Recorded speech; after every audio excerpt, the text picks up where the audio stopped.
Hey, everybody, welcome back to Practical Liberty. I've been getting all of your messages. I know that I have the four cornerstones of liberty: security, wealth, awareness, and network. And everybody's telling me I need to include health and fitness on that list. The problem is there's so much bad information out there on health and fitness that I don't want to bring you just crap. I don't want to bring you the wrong thing. I've been selling supplements for 15 years now. I've seen bad science out there. I've seen good science. So I wanted to make sure I got somebody. And my buddy Chris Orzakowski made a really good introduction to today's guest, Jay Campbell. Thank you so much for being here, man. Henry, it's an honor, man. I'm definitely humbled, privileged, and grateful to be here today. And this show is going to be epic. So let's make it happen. Well, first of all, congratulations on the release of your new book on optimizing your health with therapeutic peptides. That's it. Yep. Today's the first day. So it's like perfect timing. We can talk about that at some point in the show for sure. Yeah, definitely. We're recording on February 1st. So this will come out Friday. But release was today. You were kind enough to send me an advance copy. So I did get through pretty much the whole thing over the weekend. And man, it's just packed with great information. So definitely want to get into some peptide stuff. The biggest thing you're known for before this is your testosterone optimization manual, right? So yes. Testosterone, something a lot of guys are interested in. There's a lot of terrible information out there. So I definitely want to talk about that. But overall, what's your take on the overall healthcare system, especially in the United States? I know you're down in Mexico now, but you live most of your life in the US. Why is it so bad? What's going on with this? So there's a quote that I like to say a lot. It's from Stafford Beer, and he says, the purpose of a system is what it does. And so if you look at the purpose of our medical system, it is not to produce good medical outcomes. So what is the purpose of this medical system? Well, it's funny you say that because, about 6 years ago, it might have even been 7 years ago now, I coined the term sick care. Yeah. And that's what the allopathic medical system in the West is sick care, or you could call it illness medicine, but it's basically to never, ever seek the fundamental root cause and then to address it and treat it, which, by the way, is what peptides does exactly. It's basically band-aiding symptoms, teaching people that their diagnosis, and then again, just essentially giving them as many medical, adjuvants that they can, that Big Pharma will provide them until the truth is, Henry, until they basically either run out of money, go bankrupt, or preferably both at the same time. I mean, that's literally how the U.S. System is. I mean, most older people, let's say 65 and up, have color-coded boxes that they use to take their different drugs at various points and times of the day. It's like a cottage industry that has come up around actually color-coding medications and stuff, but it's disgusting and it's horrible. And it's one of the main reasons I actually left the United States, because the system is just so broken. And for someone like me, there's just so much more freedom and creativity and leverage in Mexico, where in Mexico, as I like to tell people, the golden rule is he who has the gold makes the rules. Yeah. So you can, get into stem cells. You can do a lot of very advanced, very progressive, healing modalities and treatments down here that you can't even touch in the United States. Yeah, it's funny. I've had a couple guests on that have relocated to Mexico, and it's ironically more free than the U.S. in so many ways. People worry about the corruption, but there's just as much corruption in the United States. We just pretend it's not there. People say to me when I first decided to come down here, and by the way, my wife is she's a dual passport, so she has her second citizenship. On Sunday, I fly to La Paz, Mexico, to get my permanent residency. Again, like you said, if you know people and you have leverage and you have money and resources, you can do whatever you want in Mexico. But in very, very truth of the matter, when people say to me, "Are you afraid of the cartel or the corruption in Mexico?" And I'm like, dude, I'm more fearful of the California state and local government than the cartel. Well, and they proved that pretty hardcore over the past couple of years. They do not care about your freedom at all, or your health for that matter. Nothing. Yeah. My kids are in Florida in high school, after 3 years of homeschooling, dealing with not letting them, having to get the V and all that nonsense. Yeah. I mean, it's just, California, bro, is the People's Republic of California. Yeah, I mean, it's that simple. So what is the healthcare system like down there? It's just, I know, I've done a couple trips to Mexico, and the pharmacies are just walk in and shop for what you want. Exactly. But how do you know to trust the quality of products? That's one of the things I've been interested in getting on some TRT stuff. I got blood levels done, and it was lower than I wanted it to be. It's not in their clinically low levels, but their clinically low levels are absurdly low. So. Yeah. Well, they've actually compressed the standard mean deviation. So at the top end and the low end of the ranges, nothing is legitimate anymore. And if you if you want to put my tinfoil hat and go really deep, we can go even deeper. But the real truth is they'll tell you that it's because the average adult in the West is obese. And with obesity, we have more metabolic dysregulation, and metabolic dysregulation causes testosterone deficiencies and all these other things. But at the end of the day, they've just pressed them down so far that if you talk to any, good progressive physician that's been like optimizing hormones for a decade or plus, they'll tell you that it's just to basically further restrict men from getting therapeutic testosterone. And that's why they keep lowering the ranges. So when they tell you, oh, you're within range, that's not necessarily true, because as you know, 20 years ago, the average testosterone was 400 to 600 points total testosterone higher than it is now. Yeah. And then if you go back 75 to 100 years, it's 3 times. And by the way, I'm not BSing, you can statistically prove this. I mean, there's a great study called the Hebrew University study. It's all 7 continents, 40,000 patient cohort, started in 1971 and concluded in 2013 or 2012. And they basically theorized that by the year 2036 to 2042, that there would be no XY chromosomes on this planet because males are going extinct. I mean, that's how low testosterone is. And Henry, I don't have to tell you, go outside and look around in any major city. If you're looking at the back of most men, you can't tell whether it's a male or female because of the estrogenic body fat deposition. I mean, it's insane what has happened from the contamination of our environment. Yeah. So it's funny because you say you don't want to put on your tinfoil hat, but like if there was a giant conspiracy, would it play out any differently? No. I mean, it is. I mean, look, you can read. I always tell people this, and I highly encourage you and your listeners to read this book if you haven't already, but Estrogeneration by Dr. Anthony J. He would be an amazing guest to bring on your podcast too. Him and I are close friends, but I mean, he was the lead researcher for the Mayo Clinic, for 7 years. And he studied all of this, and he looked into the ecosystem and the damage and, what was happening. And I mean, it's conclusively proven in his book that if you take any male fish and you dump them, any quality fish, and you dump them in any freshwater stream, river, lake, aqueduct in the West, in the North, say central United States or Canada, within 1 year, they become feminine. They become female fish within 1 year. Is that from all the birth control hormones in the water? It's from everything. It's from the environmental spraying. It's from the pesticides, atrazine, glyphosate. Yeah, all that stuff, birth control in the water supply. But I mean, basically, it's like you said, I mean, it can't be debated. And, when he, as the lead clinic researcher for Mayo Clinic, starts investigating this, and then they clam up on him, and the EPA doesn't give the data, and all of this stuff is suppressed. And look, anyone can go on PubMed. You can go on PubMed and read about BPA and phthalates and endocrine disrupting chemicals and all these things, and it's right there. But yet nothing is done about it. And here's the other thing, dude, and I didn't know this myself 3 or 4 years ago before I read his book. They don't have these issues in Europe. They don't have these issues in Canada. These things are not legal. I'm sorry, I meant to say Mexico. They're not legal there. Right. So, I mean, like, the USA is an absolute cesspool of toxicity. And nothing is done about it. I mean, how does it get this way? Like, I don't understand how we allow, like, as a society, like, what is the point of poisoning all your men? Essentially, that's what it is, right? If you neutralize your men and make the women more masculine, it's the same thing. I mean, that's, when you invert the male, you're also, extroverting the female. And, that's another part of his book too. He talks about the hypermasculization of women from, again, high levels of estrogen. Because high levels of estrogen make women the opposite, right? High levels of estrogen make men weak. So it's just, I mean, like I said, man, I could go on for days, but I'm like a broken record. But the USA right now is past the point of fixing the contamination. Now it's just kind of like, hopefully you're living in a place where you got your, group of people of like mind, and you're all well, you got a lot of ammunition, and you're well fortified, and you have supplies, because it's only a matter of time before I would say that, the major cities collapse. It can't be much longer. So I lived in Philadelphia for over a decade, and the beginning of the pandemic, I got to get out of here. First of all, there was BLM riots in the street. Oh yeah. And I don't mean just the protest parts. I mean, they were like looting stores and burning buildings. And I got it. Same shit in LA. Same thing. Yeah. All the major cities are the same way. They're all powder kegs.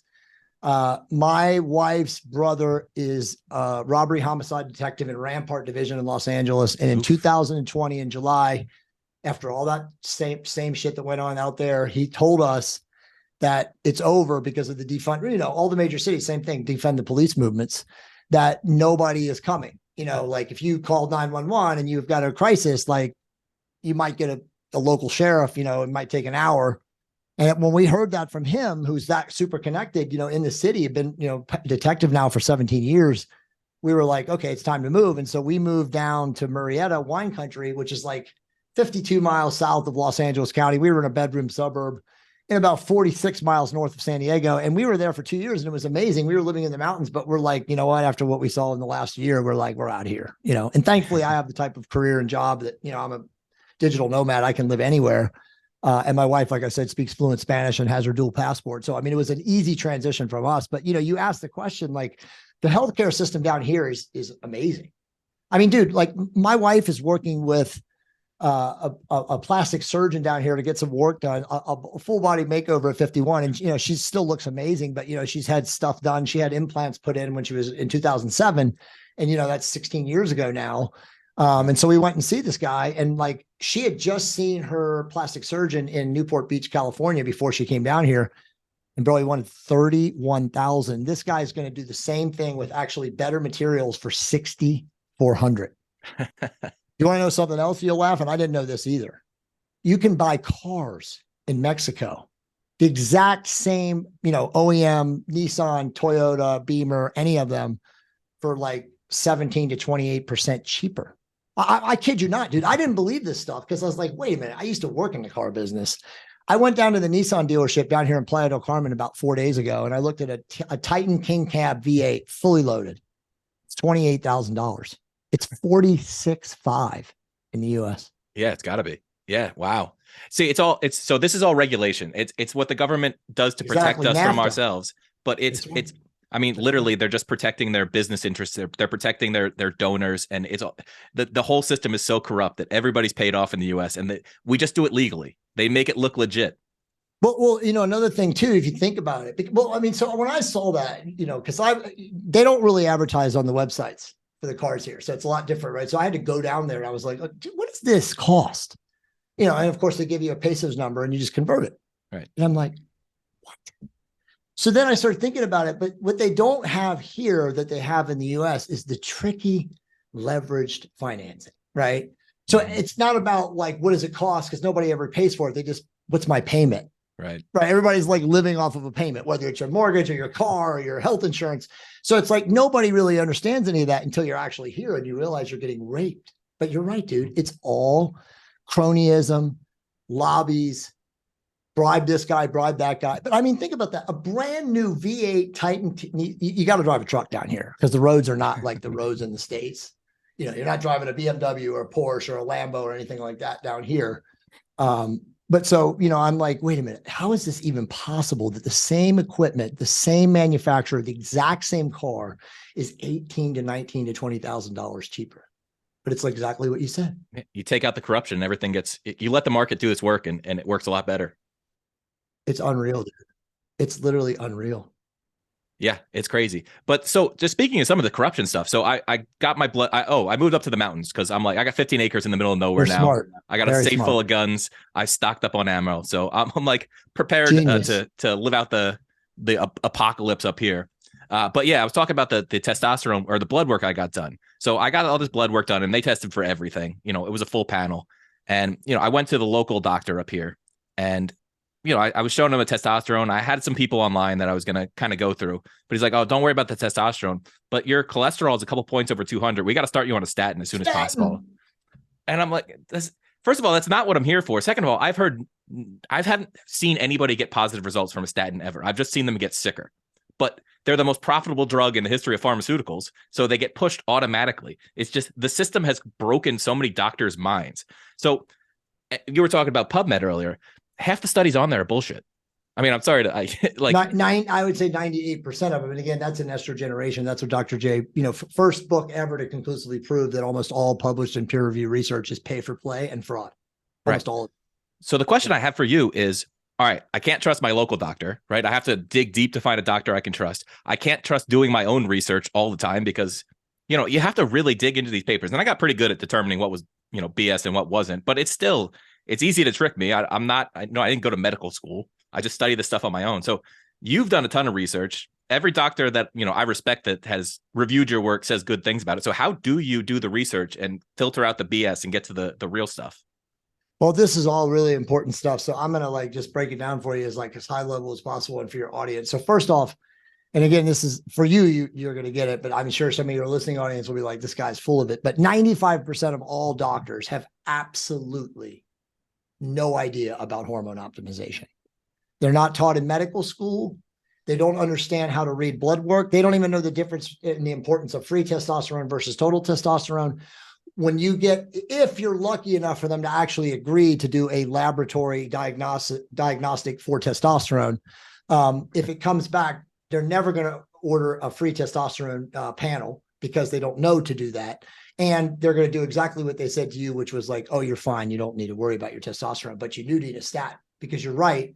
There's no money in optimizing their hormones, because if they optimize your hormones, now you're not sick anymore and you're not coming back to see them. I mean, it's really that true. It's very, very simple, but you cannot go to a PPO or to an HMO doctor and expect them to be able to treat you for this. This is a cash pay business, and you definitely do have to seek out someone, again, what I call a progressive health optimization physician who's been doing this at a minimum, Henry, for 10 years.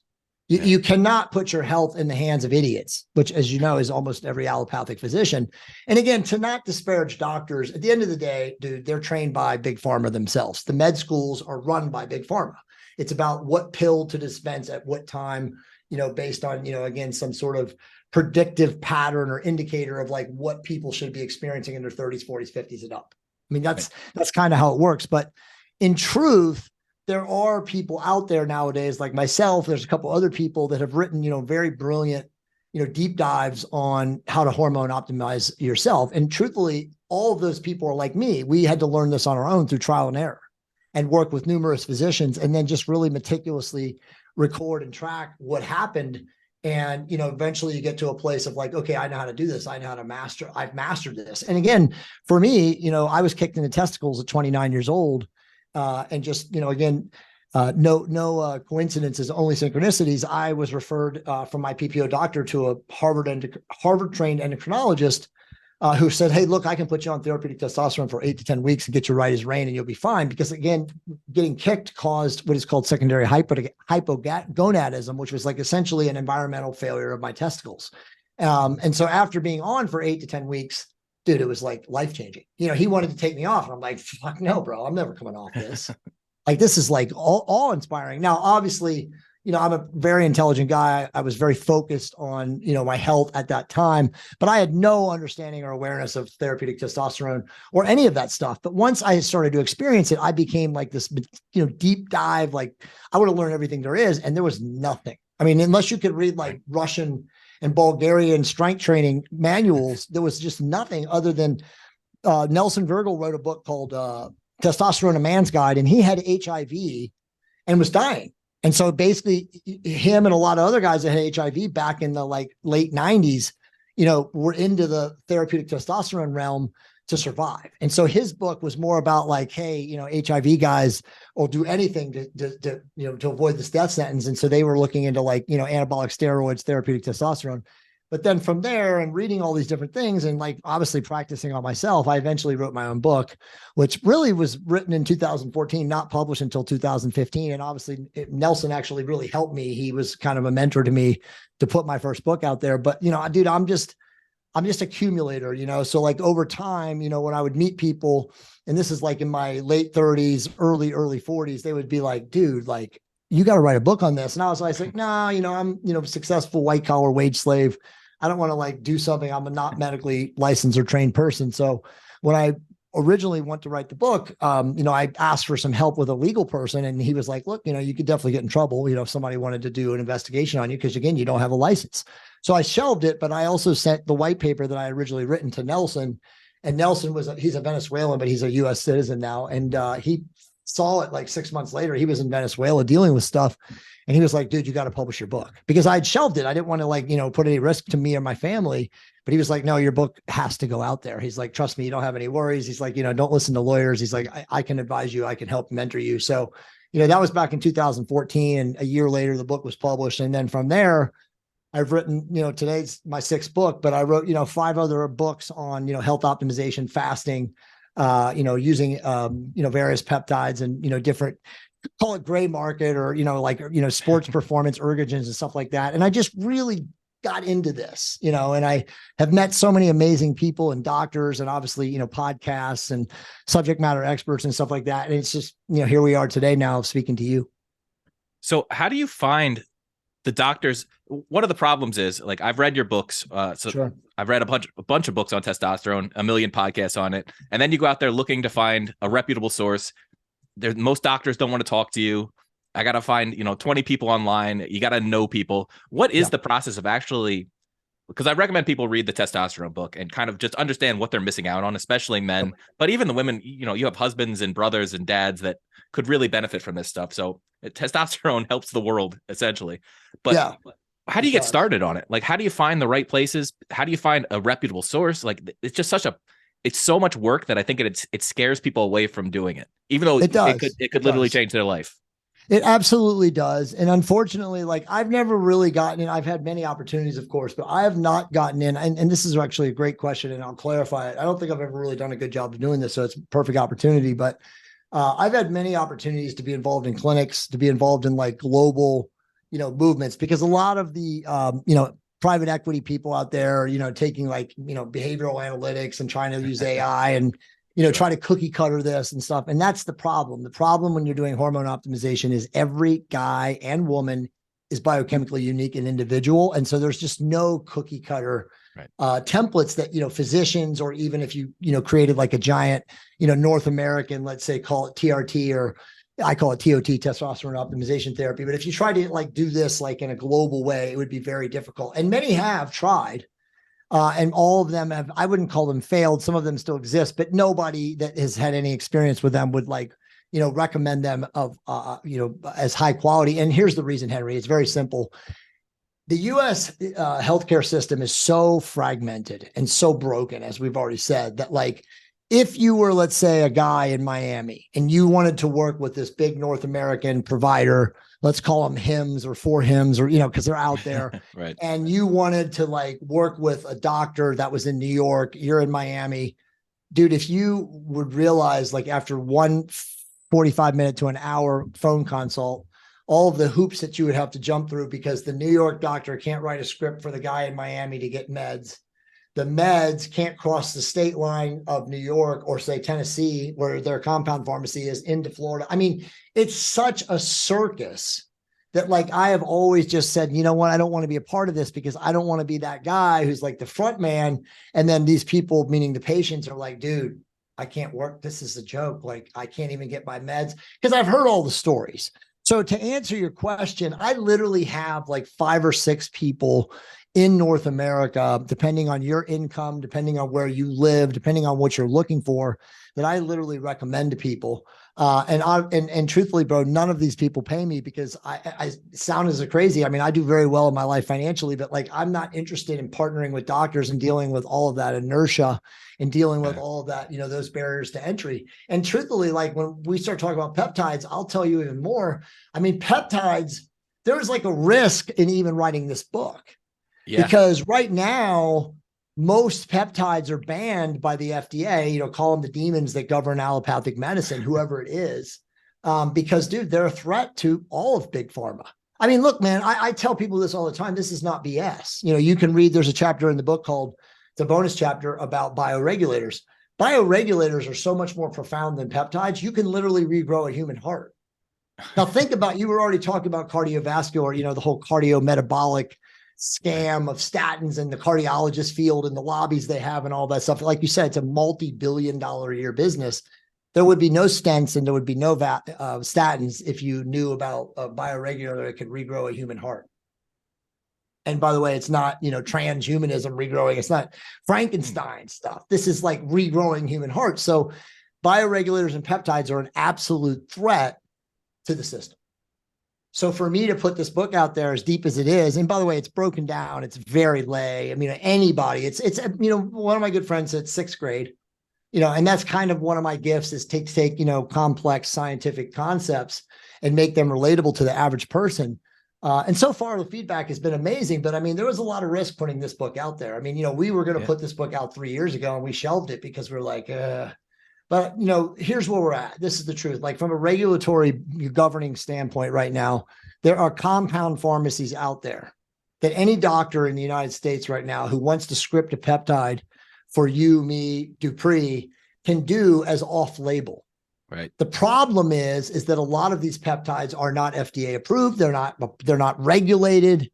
So it's like, it's the wild, wild west. The doctor says, oh, well, I have the legal right as your physician to write you off label for this peptide, for maybe brain health or cognition improvement. But because the FDA says it's not legal as a med, you're doing this in a gray world. And so then the other thing we have to talk about, which is important, which people get lost at, is that in the middle ground is the research chemical companies. Mm-hmm. And the research chemical companies indemnify themselves from any end user by saying you are admitting or agreeing to use this on your research animal, or it says not for human consumption. Right. Because again, they don't want to, get in trouble should you as the end user, damage yourself or use it incorrectly, which is very easy to do. And it's the exact same thing as the legal shields that the pharmaceutical industry has for meds, right? Because as you know, dude, plenty of people use meds off label and they also use them not scripted. Sure. And they're still protected. So it's unreal. But I just finally said, you know what, man, like my name is big enough. Like if they want to come after me and I put this book out there, let them come. What are you going to do? I'm not causing harm. I'm informing people. If anything, I'm helping people from not being harmed, because as you know, so many people will buy these things, from gray market, not reputable places. People are brewing this shit up in their freaking bathrooms or their kitchens. And people are buying this stuff. And it's like, now I'm saying like, no, you don't need to do that. Here's the way to do it, clean, therapeutically, sourced correctly with sterility control and process control and stuff like that. So I finally just said, you know what, I'm putting the book out there. Enough people want to know about peptides now. We're at that place in the world. But I mean, dude, it's still the wild, wild west. I mean, you can't imagine what people write to me when they, because again, it's kind of a magic bullet, Henry. Peptides now for a lot of people, they look at as like literally the magic bullet. They'll hear me on a podcast or they'll hear me talking about one of these peptides and they'll be like, oh my God, like I'll get old women, bro, that email me and they'll be like, I want to use this for my rheumatoid arthritis, or, you're the craziest shit. Like people have never taken care of themselves. They've never exercised. They've never done anything right. But now the peptide is the magic bullet. It's going to solve their issue. Fix my autoimmune. It'd be great if health actually worked that way, but you got to move. And you're like, just moving is the magic bullet. If you're just walk 15,000 steps a day, it's going to cure most of the problems that people have. It's true, bro. It's true. And it's funny because in the peptides book, in the very beginning, we literally very, very clear and, very cogently say rules before you start buying these. And by the way, dude, and Chris can tell you this. We joke about this all the time. I have it's a blessing and a curse, but I have very sophisticated, very affluent people that follow me. And a lot of these guys are very successful in their life, but, they're not doing what you just said. They're not taking care of themselves on the physical health side, but they got all the money and they don't care. And they're like, no, dude, like, I'm just going to buy $10,000 worth of peptides. I need your help, blah, blah, blah. And I'm like, you don't understand. It doesn't work like that. I don't give a shit if you have $50 billion liquid and you want to, buy all this and do all this, it's still not going to work. So it is interesting. There is some requisite like awareness and understanding before you start using these, but, very truthfully, without like blowing people up, I mean, they are magic. When you know how to use these within the context of health and longevity, doing, as you just said, you're already taking care of yourself, you're eating clean, you're moving, they're pretty astonishing, bro. Like there's, cerebral lysin can, and again, I don't want to make claims because I don't want somebody to come after me or you, but cerebral lysin is being used in very high end trials right now for people that have like third level, type 3 diabetes, which is like deep level dementia or Alzheimer's. And right. It's like putting it in regression. I won't say curing it, because I don't want to say that, but I mean, I could literally, nod my head and say that some people are seeing like a complete regression of that, very advanced stages of neurodegenerative disorder. So these things they need more mainstream acceptance. They need more awareness. More people need to start looking into these versus, going to their, quack doctor who's going to write them a script for a statin. And by the way, let me just say this. And I wrote an article on this. It's ranked 3, I think page 1 on Google on like why you shouldn't take statins. Statins destroy almost every organ system in the body when used in a certain level of dosage, like your liver. I mean, bro, it does nothing but but suppresses your total cholesterol. And everything else it does is make you unhealthy. And even the cholesterol research is bullshit from the early days. Like having high cholesterol has never means nothing. Yeah, you can make a correlation, but there's no causation that you can really find there. It's the arterial damage. It's literally a total scam. It's funny that you say that, because like if now they like to do carotid artery scans, right? Let's look for the plaque in your arteries. Well, it's like you said, like, who cares if a person has a genetic predisposition to plaque in their arteries if they're healthy, right? I'm not talking about fat people that destroy themselves, but like if somebody like me and you went and they said, oh, well, you definitely got a block right here. I recommend that you go on this statin or that statin or 5 of them, right? And if you say to them, like, look at me, I'm in shape. I do cardio 4 to 5 days a week. I hit the weights 3 days a week. My body fat is like super low. Like I'm not at a risk that this plaque is going to rupture. Right. And if you say that back to them, they have nothing to say. If they're intelligent, they have nothing to say. Well, you never know. And, this is preventative. And, why not just break up the plaque? Why would I want to break up the plaque? It's naturally in my body and I'm already healthy. So why do I need to break it up? But yeah, nobody ever goes back. They just, they listen to the doc and they just say, okay, doc. Well, plaque can actually have a healing function, right? It protects it while it heals. That's why it's what it's doing. So it's not, yeah. If you're, unless you're super inflamed, the plaque is not going to become a long-term problem. But, so one of the things I did actually I did one cycle of testosterone. There was this company I went on with the bioidentical testosterone, and then I did 8 weeks on it. And then all of a sudden they didn't have it in stock anymore and I couldn't get it. And so I had a week of just, I don't know if this happens to everybody, but when I got off testosterone for a couple of weeks, I just had anxiety spikes out of nowhere, which was just weird. Of course. No, I mean, for sure. I mean, so your body got used to the exogenous testosterone and, it basically optimizes you, but also somewhat replaces you. So your natural production cessates or lessens to a point where once your normal body is trying to refunction, or, you're trying to attempt to literally like recreate that environment that you had before you were using the exogenous, you go through, essentially what are called endocrinological perturbations, which is like anxiety, listlessness, it's just, essentially your body is trying to come back on. It's like trying to restart itself, after 8 weeks of not needing it anymore. And so that's the thing is like, the argument is that I hear most of the time from people is like, okay, well, why would I want to be on an exogenous form the rest of my life? And I always say to them, okay, it's a great question. Here's the truth. And here's why you have to be, is because at a certain age, you're not going to have any. Right. So if you're not going to have any and you're going to be complaining to me or worried that, taking external is going to force your body's natural production to end, no, you got it all wrong. You're not going to have any at a certain point. So why not attempt to optimize now and then become more productive, more creative, all the great things, the transformative things that testosterone gives you now at an earlier age so that you can be better prepared later. Because the last thing you want is to be 55 and your testosterone completely shuts down. And now you're not even in decent health anyway. And now you got to go on testosterone. And it's a much bigger uphill battle than it is to like start younger and tweak and until you get to a place where you feel amazing. And look, man, I've been on it now. I'll be 52 on February 24th. And I've been on therapeutic testosterone since I was 29. I've used pretty much every delivery system. I don't inject anymore. I use the transscrotal testosterone cream, which is 200 milligram per milliliter. I know all the top docs in the world that prescribe it this way. You don't have to inject yourself. If you're a world traveler, it's better because you don't have to carry needles around with you or, injectable testosterone. And it's the same as injectable. It's all the same effects. If anything, the cream on the scrotum at the base of the scrotum actually increases dihydrotestosterone more, which is DHT. And that spike is a more powerful anabolic cascade than testosterone itself. So you will get thicker, better, stronger erections.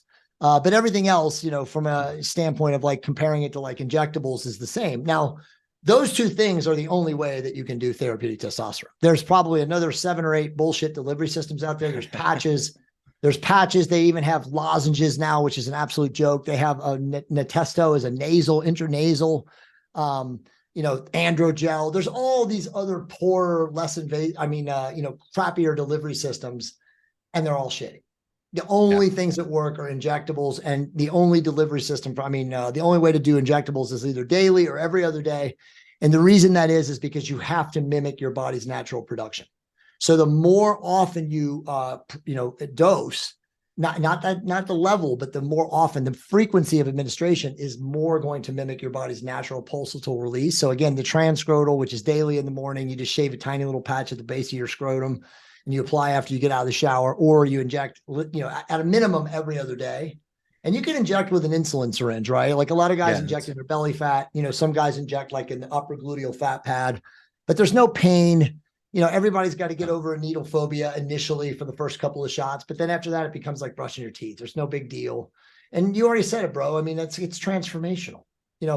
Most guys that do this and do this right, look at their life as pre and post.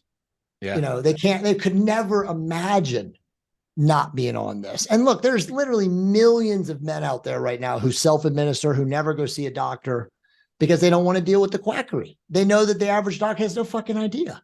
If you're one of those guys and you want to do that, you just got to be able to read your labs. You can buy my book, as you know, and self-educate yourself, or go on YouTube and there's a million videos on like how to, read your labs. I mean, you can consult somebody like me and, pay me $500 and work with me for 60 minutes or whatever. And I can teach you and you'll never not know how to do it.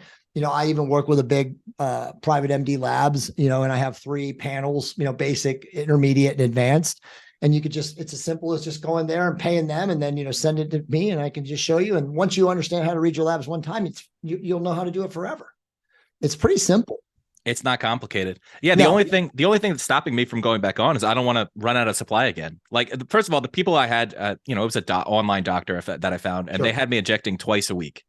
Yeah. And that's fine. And twice a week is the minimum, but I don't like twice because the half-life of cypionate or ananthate, which is what they give you most of the time in the West, is 36 to 48 hours, right? So if you're on a 4th day, that 3rd day, you're feeling like shit because you've crashed, you're waiting for that other injection. So every other day you never have, it's always like this. It's like a smooth nadir. There's no up and down. There's no dropping of the half-life. I mean, you could do 2, and a lot of guys do 2, but if you really want to be optimal, you want to do 3.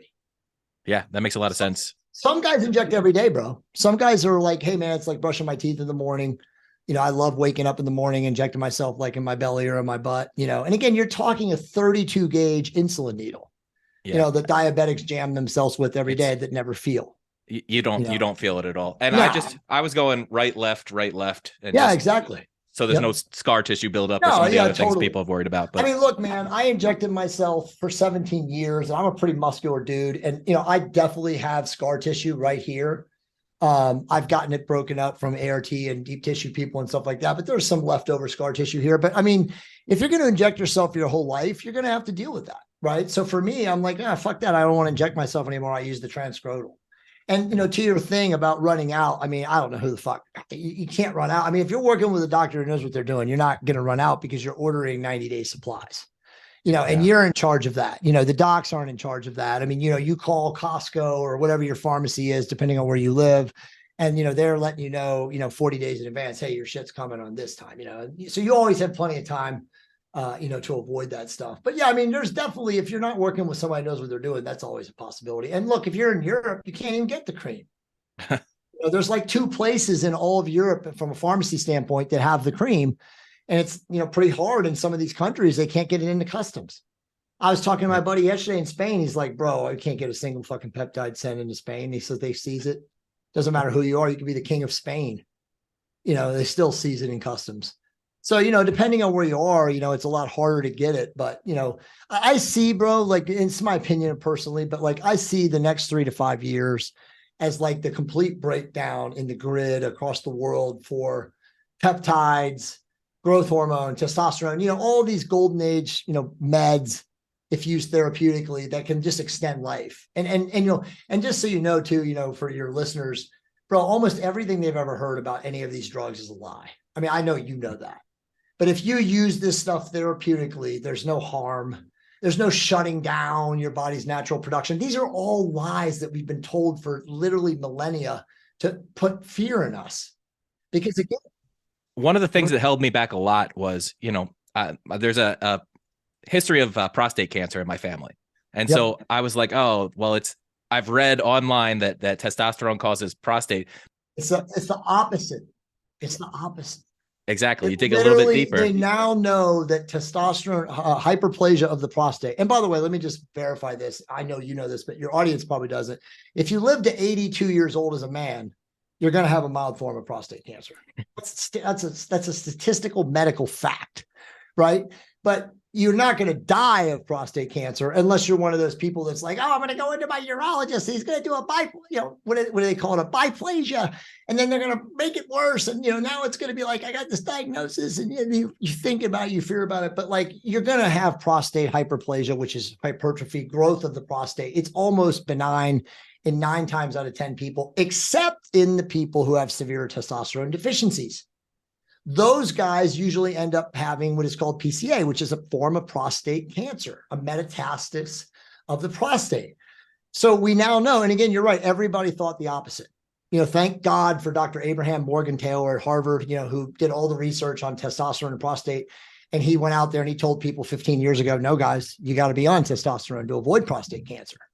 But again, all these years, I mean, dude, most guys with a mild form, the phase 2 or, stage 2 of prostate cancer are on testosterone, because the opposite is using a drug called Lupron, and Lupron literally castrates you.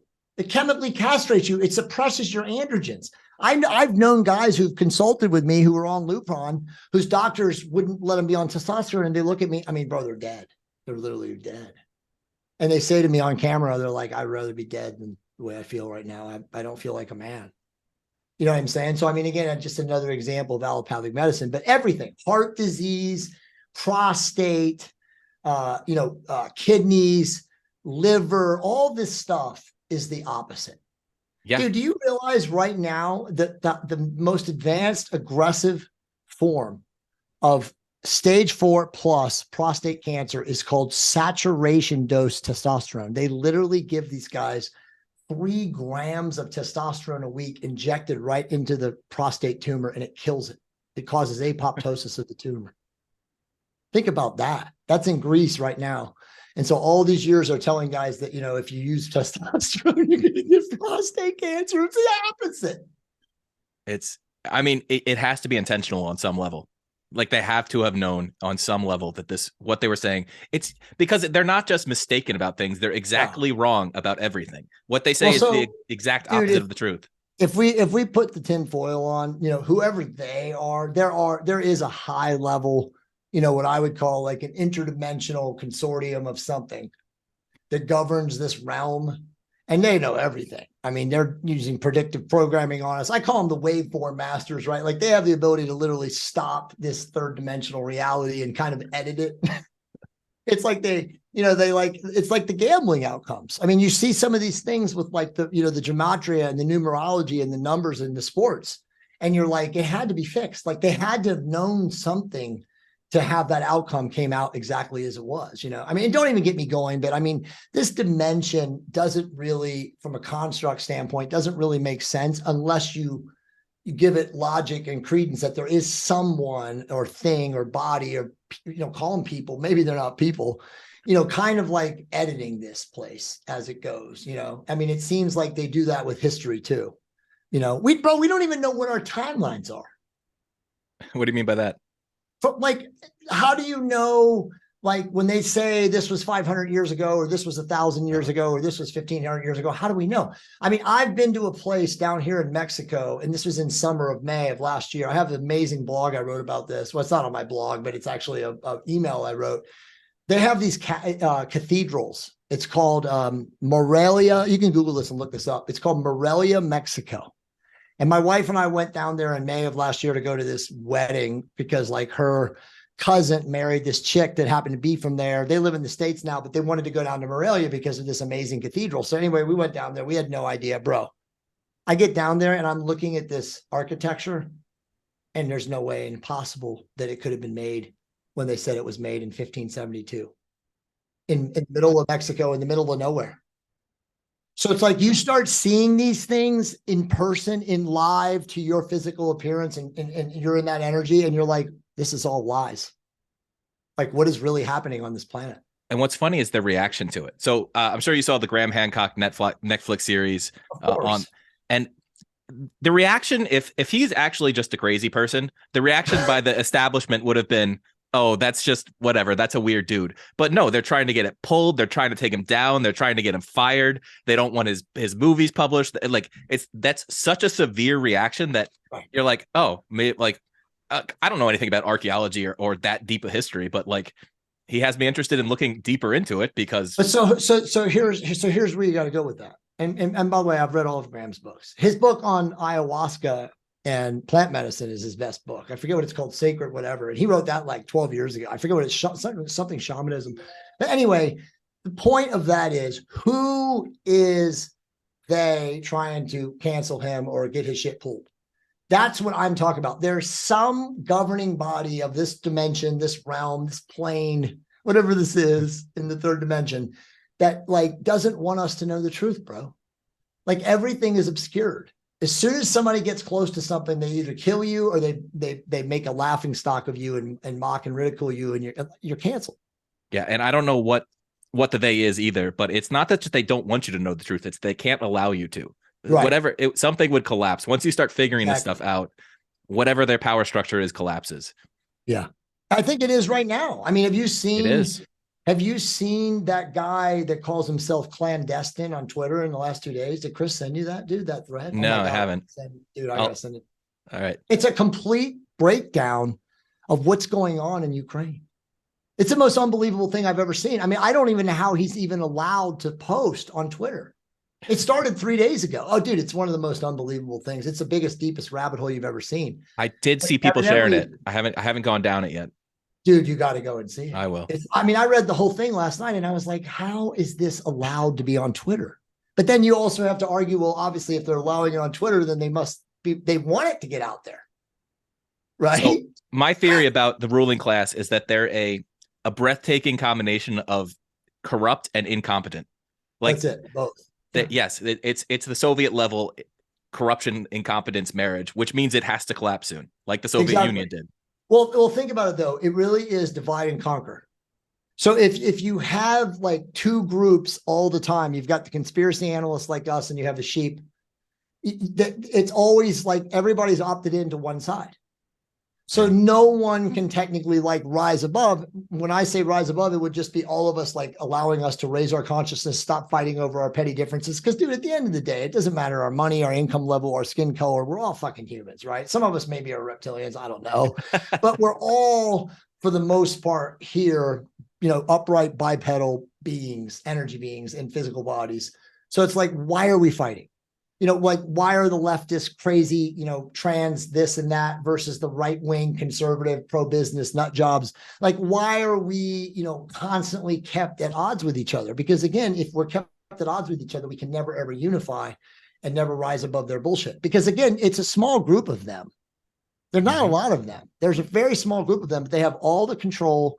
They have the money. They have the financial system. They have all the levers of control. You know what I mean? It's and the only way to fight them is to really learn the truth, which is actually, I want to get back to peptides on this, because if you get, let's say, I don't know, 1 million people to start taking peptides, they can't ban it anymore. It's the same thing they did with the marijuana laws. It's just, you start ignoring the laws, and then all of a sudden you can't go backwards. So you're doing a great service by educating people on these peptides, because I'd heard of a couple peptides, but well, I guess first of all, can you define what a peptide is for people?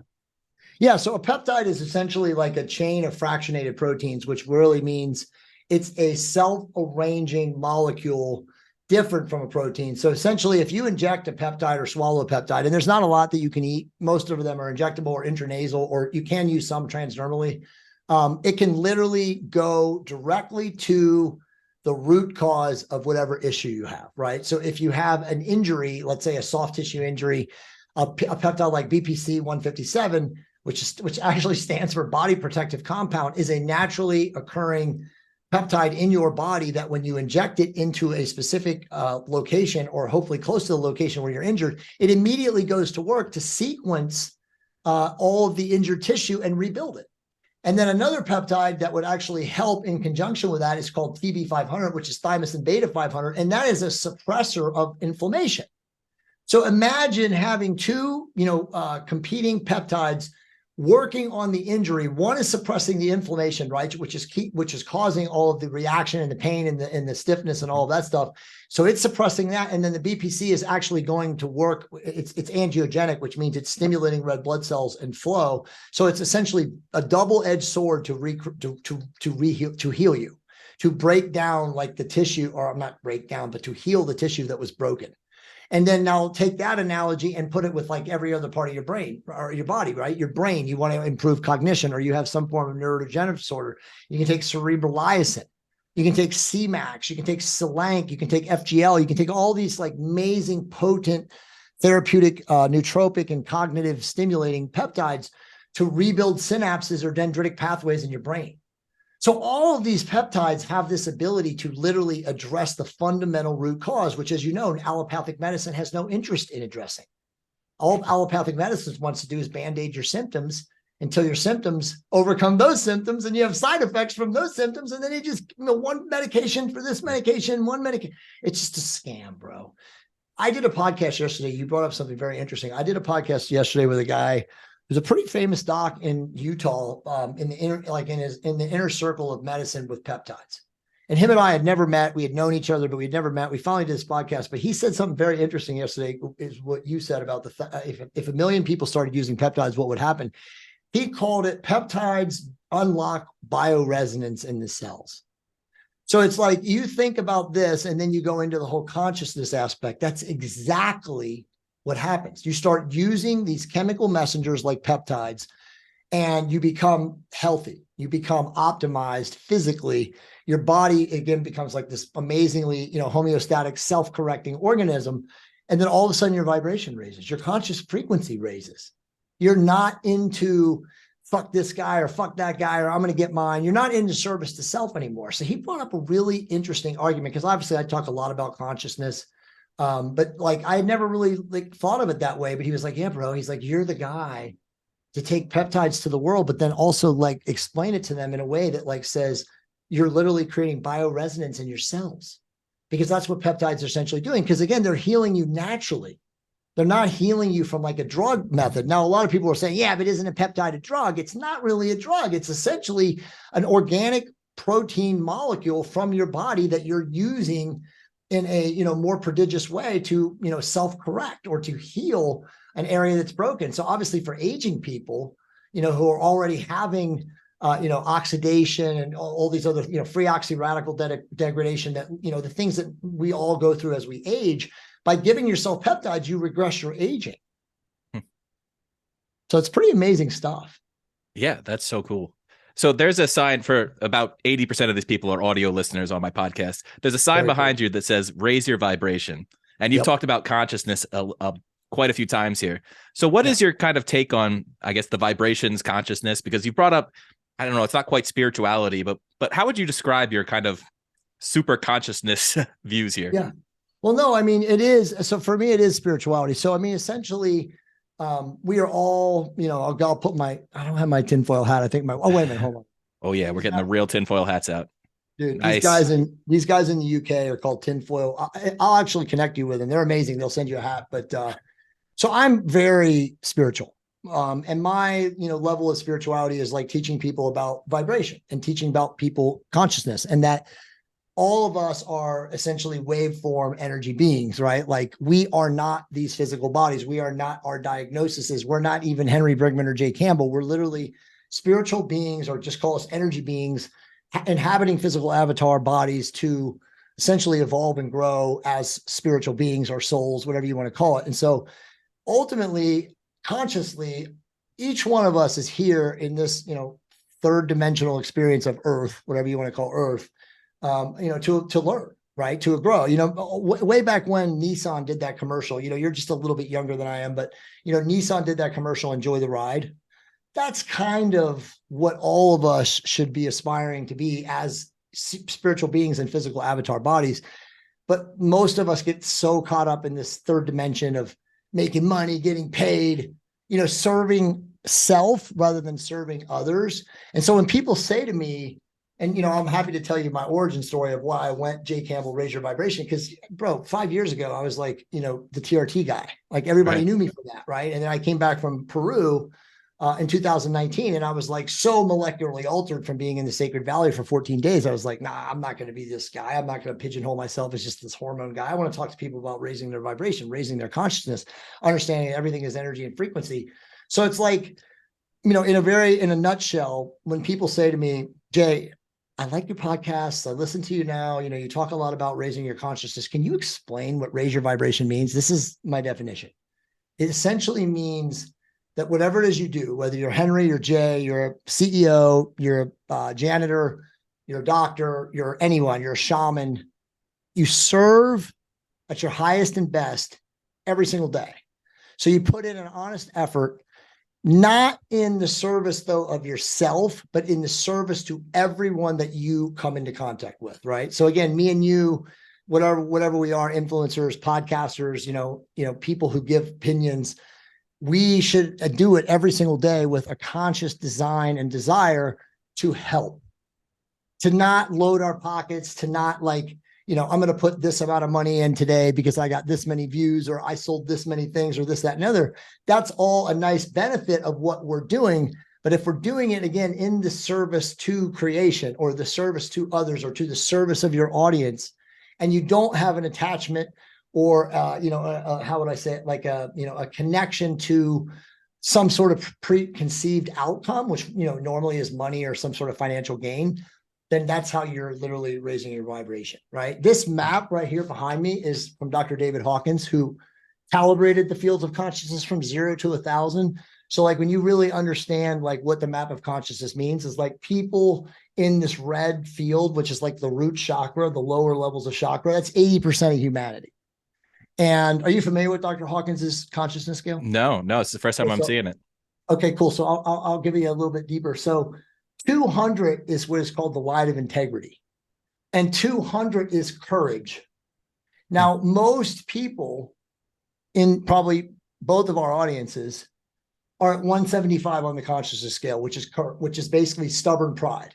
This is like the Ivy League educated doctor or business leader who, at that level, you're like, I know everything, man, motherfucker. I went to Harvard. I went to Yale. I went to Yale Business School. I went to Wharton. I paid all this, my degree. I make this amount of money. They're not open to hearing other people's opinions. So when you get over that stubborn pride and you get to courage, that's when everything changes for you in your life, because now you're like, I don't know everything. Maybe I should listen to some other people's ideas or thoughts or opinions or insights or, criticisms, because I don't know everything. So jumping from 175 to 200 on the vibrational scale is like the biggest quantum leap that a human can have.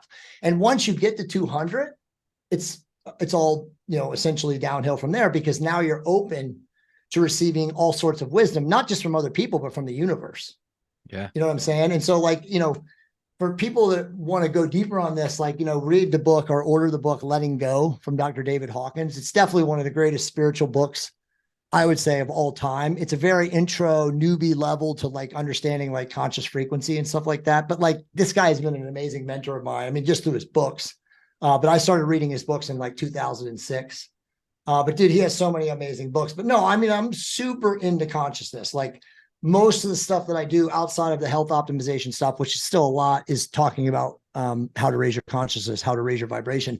And look, dude, it's really, really simple. If we don't get enough people who understand this, you and I both know, bro, we're going to blow ourselves up to kingdom come again. Yeah. It's that simple. Nothing's going to stop it. All right, I can take my tinfoil off. It's interesting because about a year ago, I had a really successful copywriting career. I was making over 7 figures a year, and 2020 hit, and I was like, there's something wrong in the world. And what I'm doing right now, selling health and financial products, it's not changing anything. It's certainly some people are getting good investment advice. Some people are getting good supplements and exercise programs and changing their life, but the world is going so crazy. There's so much evil out there that I just gave up all the income and I said, all right, I'm going to try this podcast. I'm going to try to actually help people. So I don't know if that's me jumping over the courage line, but that's you did it. No, you didn't. And by the way, don't even say you try, because you are.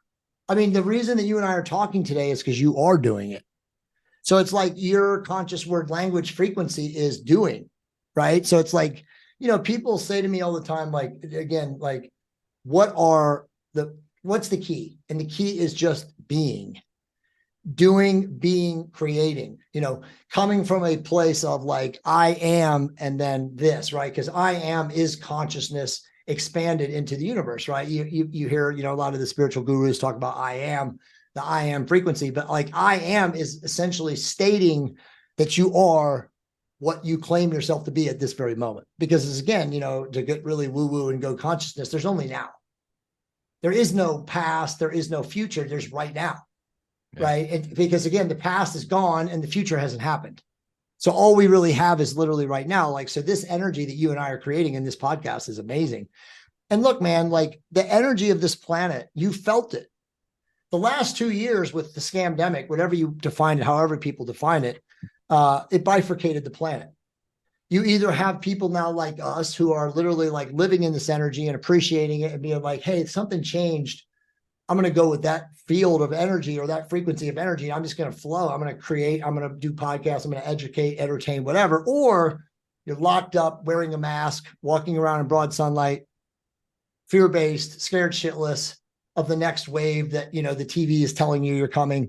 And so that's kind of where society is now. It's totally bifurcated. But the people like us, in my opinion, are like experiencing a better life. Because there really is an energy. I mean, this is measurable. A lot of quantum physicists are measuring this, but this human resonance, the energy of the planet is changing. We're moving into a higher frequency reality.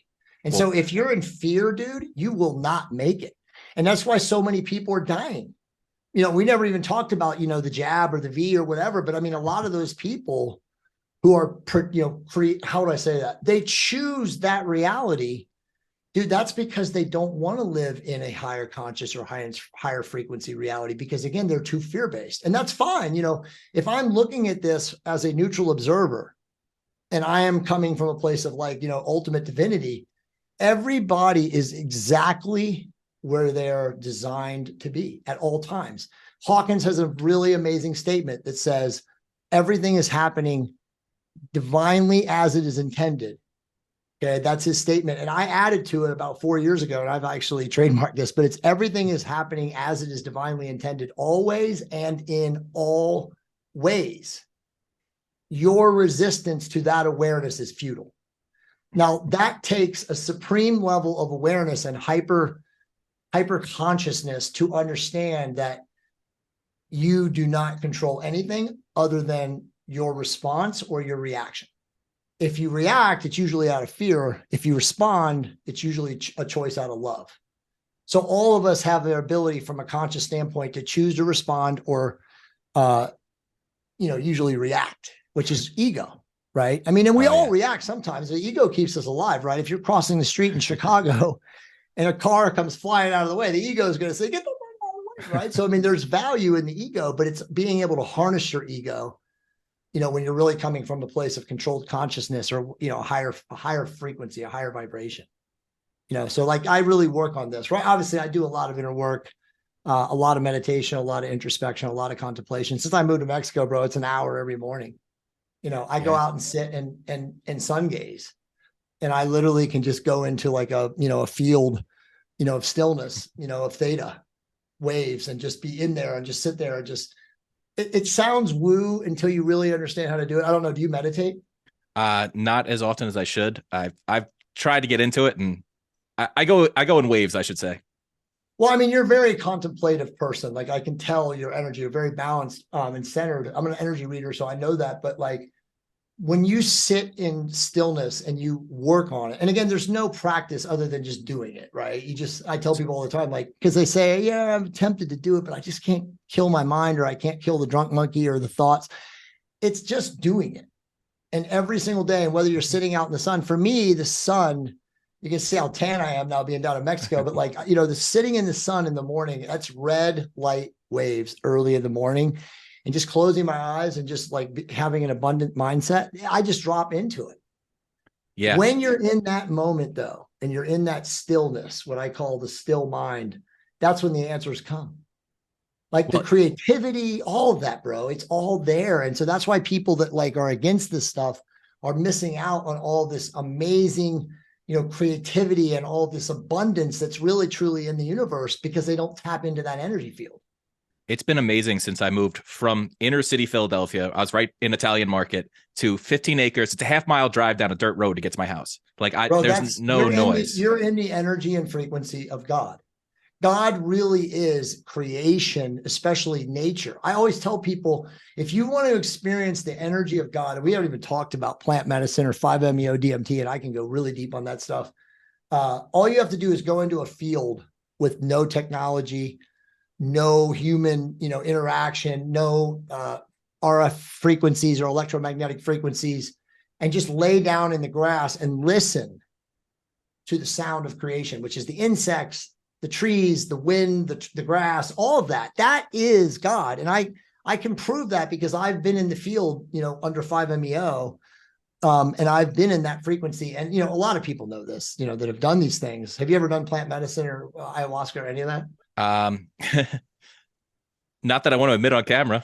Well, I'm very open. I don't care. But when I have done 5-MeO, I've done it 5 times. I've written a profound blog. I'll send you a link to it. It's on Arrowwood. It's sourced on Arrowwood. But you are in the field of consciousness. And the field of consciousness is the frequency, what people call the source field. It's the source field. So, God is not some guy sitting on a golden chalice with a trident judging you, right? Like God is the energy and it's like a field of information, but it's the energy of everything and nothing. In this like giant void, and it's a buzzing harmonic sound. To me, it sounds like literally you're laying in that grass field where your farmland, and you're listening to the frequency of nature.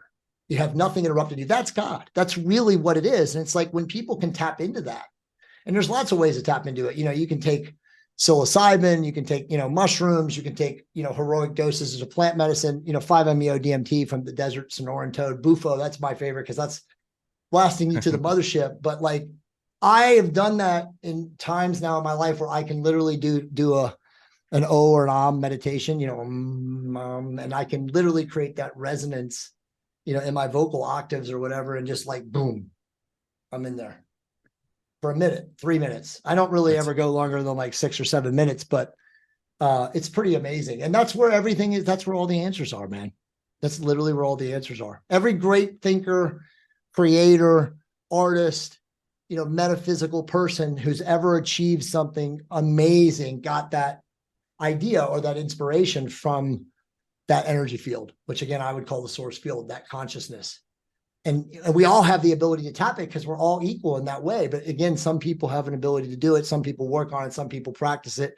And some people are so fear-based, they just don't ever even think of it. And then, we didn't talk about religion, but I mean, religion intimidates people so bad because so many people believe that, God is judging them, on a chalice sitting in the sky, for all their events. I mean, I was raised Catholic, bro. Were you raised Catholic too? I was raised evangelical.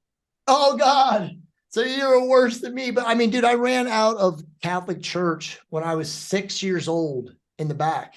And my dad was like, "Where are you going?" And I had 6. And I told him it was a cult. I said, "Away from this cult." I was 6. So it's like, some of us are we know that like a lot of this human stuff, and don't get me wrong, I'm not talking smack about any religion because all religions have spiritual precepts and principles that are foundational. But the problem is that so much truth is strategically scattered amongst error that if you're not a discerning person, you're not doing the meditation and doing the introspection and sitting in stillness, you can't discern the truth from the error. You know? The sitting in stillness is being able to think is something that it's so important, and nobody gives themselves, not nobody, but very few people give themselves enough time to actually do it. And I think you need to see through the chaos of the current moment. You need to sit there and let it, I don't know if it makes sense, let it pass you by, like just let it go through you. I don't know if that makes sense. But Jay, we have been going for over an hour. I feel like we're definitely gonna have to do a part 2 because we're running out of time for today. But this has been freaking awesome, man. This has been great. And I highly recommend people run out, get the Optimize Your Health with Therapeutic Peptides. It is available for the astoundingly high price of $3, I think, on Amazon. Not much longer. It will go to normal price soon, but yeah, it's still on there for $3.33 right now. The paperback is out there. The hardback should be available too.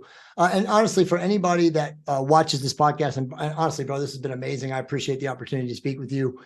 We do have a page. It's jaycampbell.com/free books. And you can download a copy of the Testosterone Optimization Therapy Bible, my fasting book, which is the blowtorch. What is it? The blowtorch diet? I can't even think of it.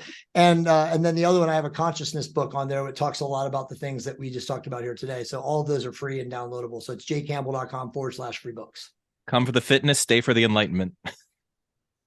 Jay, this has been great. Thanks, man. Thank you, Henry. All right, that's the episode for this week. And remember, go grab my Levels of Liberty tactical checklist. Again, I put this together as a simple guide to help you kind of assess how free you are in your own life and then how to climb up the different levels of liberty. So you can grab that at henrybing.co/liberty. That's henrybing.co/liberty. All right, see you back here next week.